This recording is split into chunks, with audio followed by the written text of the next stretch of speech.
Hello and welcome back to my channel. In this video, we'll be discussing tips for the removal and replacement of the EVAP purge valve on this 2023 Nissan Altima with the 2.5 liter engine. If you find my tips to be helpful, please like, subscribe, and comment. Now let's get started.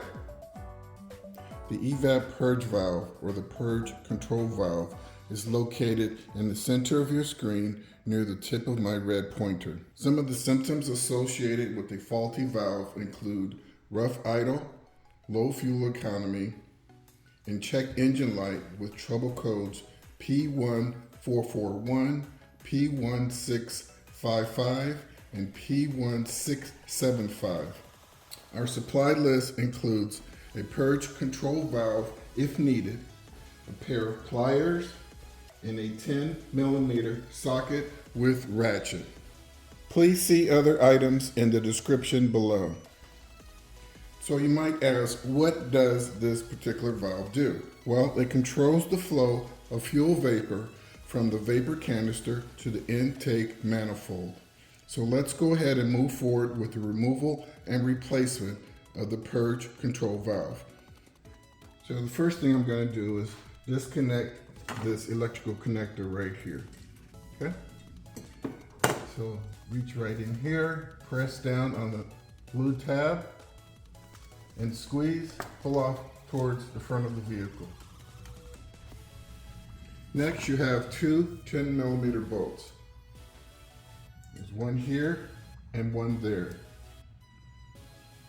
So we'll go ahead and remove those using the 10mm socket.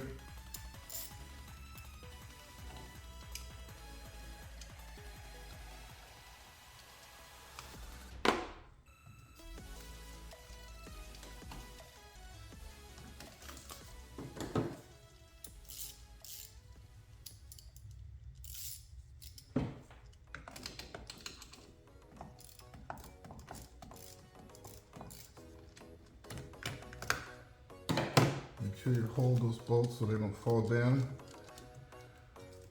There's an engine cover, so that's going to extend the amount of time if the bolt falls down and onto that engine cover.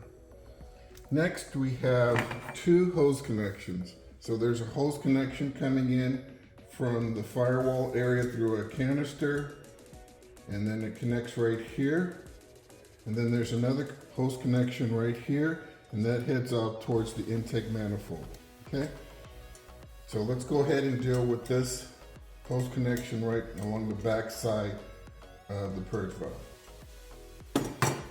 So that's where you're going to need your pliers.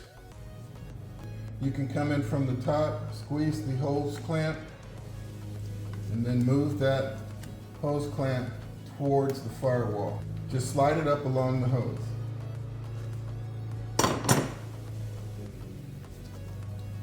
Then with two hands, you can hold that hose in place, hold it, and then pull the valve away from it. You want to hold this hose, okay? So next, we're going to deal with this hose clamp right here. Same basic process. Go in, squeeze the clamp, and you're going to twist and remove the valve, okay?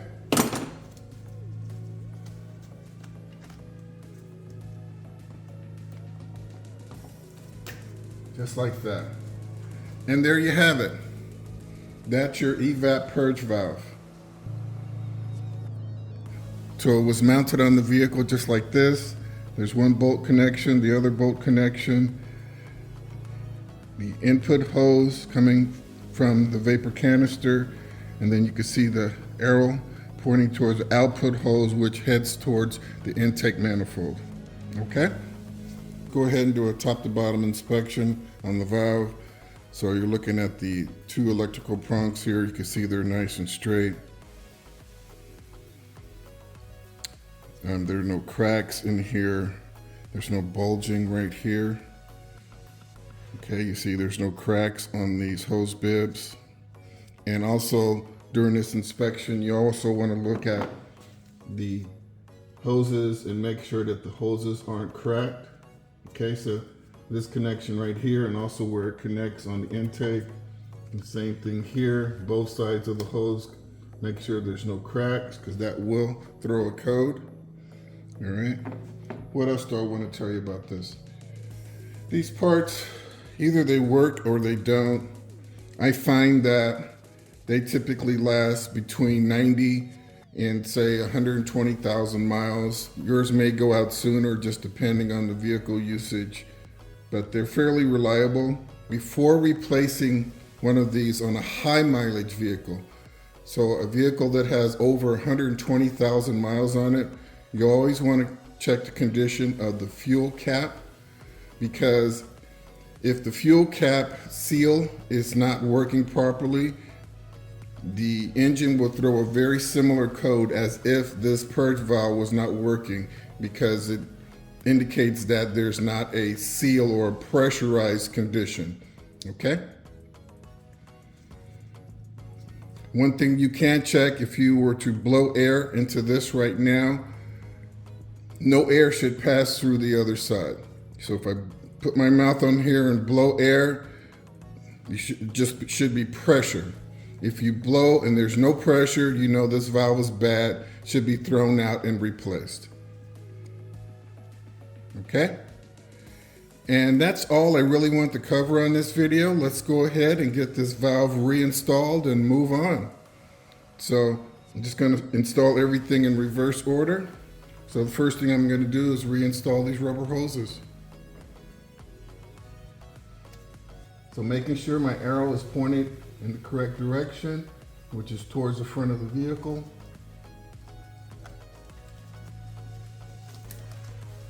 And to connect that hose on the front side.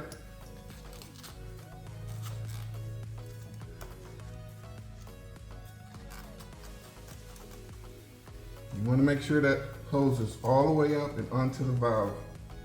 I'm going to take my pliers, slide that clamp right up on the hose to within about a 1/4 inch away from the end of the hose. I'm going to repeat the same process on the back side.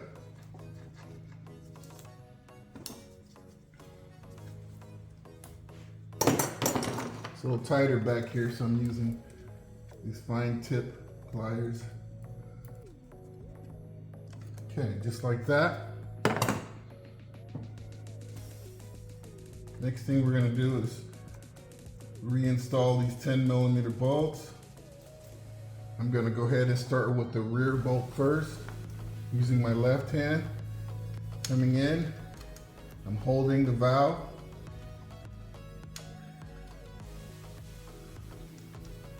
I'm going to shake it a little bit until I can get that bolt started. And you should be able to see the bolt coming out the back side of the connector. Okay, and I can see it, so I'm going to go ahead and stop there. Now I'm going to work on this front bolt, which is underneath the electrical connector female end. This one's a little bit harder to get to.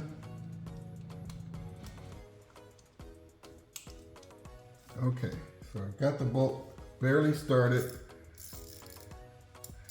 and I'm going to go ahead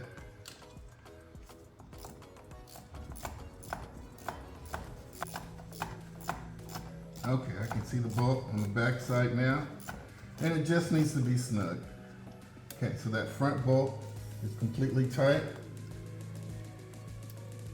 I'm going to go ahead, finish up the rear bolt. See how I'm just holding my fingers on the socket while I rotate with the ratchet. Make it go very quickly.